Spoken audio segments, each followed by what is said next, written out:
Саламатсыңарбы, урматтуу окуучулар? Бүгүнкү сабагыбыздын темасы экономиканын интернационалдашы 3-чү илимий-техникалык революция. Сабактын планы: трансулуттук жана мамлекет аралык компаниялар, Батыш Европадагы интеграция процесстери, Европалык Союз жана Чыгыш Европа өлкөлөрү, Түндүк Америка өлкөлөрүндөгү интеграциялык процесстер, Азия Тынч океан регионундагы интеграциялык процесстер, башка региондогу интеграция. 3-чү илимий-техникалык революциянын этаптары: ИТРдин жетишкендиктери, ИТРдин натыйжалары, постиндустриялык цивилизацияга өтүү. Экономиканы интернационалдаштыруу. 20-кылымдын экинчи жарымында интеграциянын негизинде ачык экономика же экономиканы интернационалдаштыруу феномени пайда болду.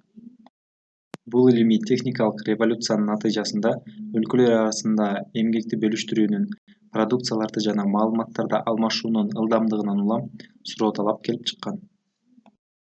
Трансулуттук жана мамлекет аралык компаниялар. Илимий-техникалык жетишкендиктерге таянып, эл аралык ишканалар пайда болду. Алар трансулуттук жана мамлекет аралык компаниялар деп аталып, дүйнөлүк чарбада негизги ролду ойной баштады. Алар чет өлкөлөрдө филиалдарын ачып, технологиянын жогорку деңгээлине жетишкен. Ошондой эле кызматташтыктын жаңы ыкмасы стратегиялык макулдашууга өтүшкөн жана жаңы рыноктун күчөшүнө алып келген. Батыш Европанын интеграция процесстери. Бүгүнкү күндө эл аралык интеграциянын эң өнүккөн формасы Европалык Союз.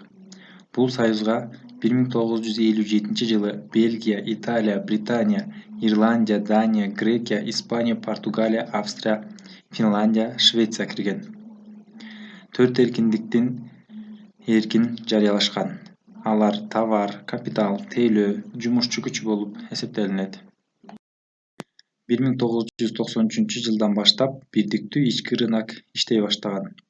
1993-жылы 1-ноябрынан баштап Европалык Союздун 12 мамлекети кол койгон Маастрихт келишими күчүнө кирген.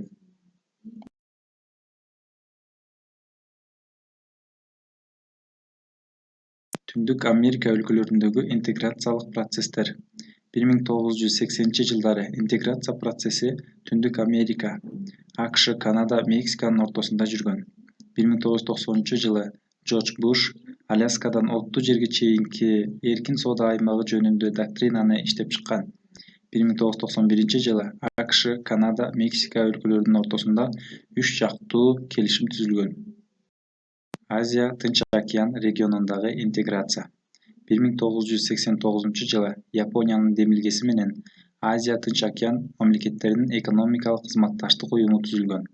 Ал уюмга Бруней, Индонезия, Малайзия, Сингапур, Филиппин, Австралия, Гонконг, Кытай, Жаңы Зеландия жана башка мамлекеттер кирген.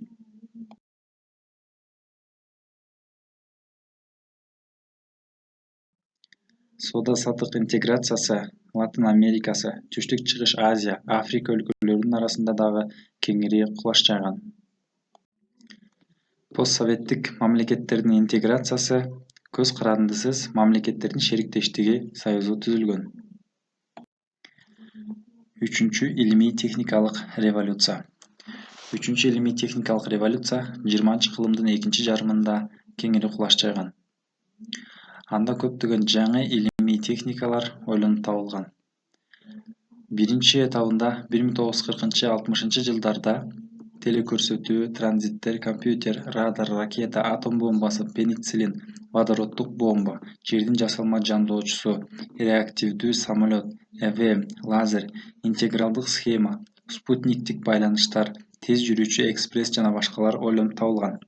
Экинчи этабында 1960-80-жылдардын аралыгында маалыматты булалык оптикалык жолу, өнөр жай роботу, биотехнология, өтө бекем керамика, компьютердин 5-чи муну, термоядролук синтез пайда болгон. 1945-жылы Америка Кошмо Штаттарында атом бомбасы пайда болгон.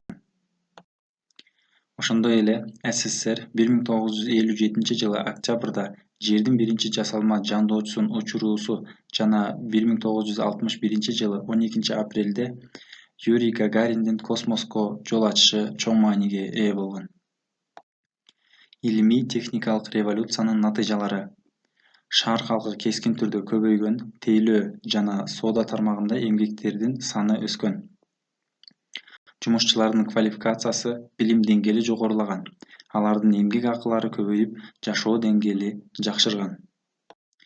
Микропроцессорду жана электрондук информациялык техниканы ойлоп табуу биотехнологиянын ачылышы жогорку технология коомун ачты. Чарбанын бардык чөйрөлөрү автоматташтырыла баштады. Илимий-техникалык революциянын терс натыйжалары: эски тармактарга жаңы технологиялардын киргизилиши жумушсуздукту күчөттү, экологиялык проблемаларды жаратты, ашыкча өндүрүү экономикалык кризистерди алып келүүдө, эл аралык терроризм күч алды. Пост-индустриялык цивилизация: батыштын окумуштуулары 20-кылымдын экинчи жарымындагы илимий-техникалык революциянын натыйжаларын анализдеп, жаңы индустриялык жана постиндустриялык коом теорияларын иштеп чыккан. 1980-90 жылдары коомдогу ИТРдин орду жөнүндө объективдүү көз караштар пайда болду. КМШ өлкөлөрүндө да постиндустриялык коом концепцияларын жактагандар көбөйгөн. Натыйжада постиндустриялык коомдун мезгилинде заманбап цивилизациянын көптөгөн проблемалары чечиле баштады. Үйгө тапшырма боюнча суроолор: экономикалык интеграция деген эмне? Трансулуттук компаниялар деген эмне? Жаңы рынок, Европалык союз уюмдарынын айырмасы барбы? Түндүк Америкадагы интеграция кандайча өнүккөн? КМШ өлкөлөрүнүн интеграцияланышынын келечеги барбы? ИТР деген эмне? Үчүнчү ИТРдин өзгөчөлүктөрү кайсылар? Постиндустриялык цивилизация деген эмне?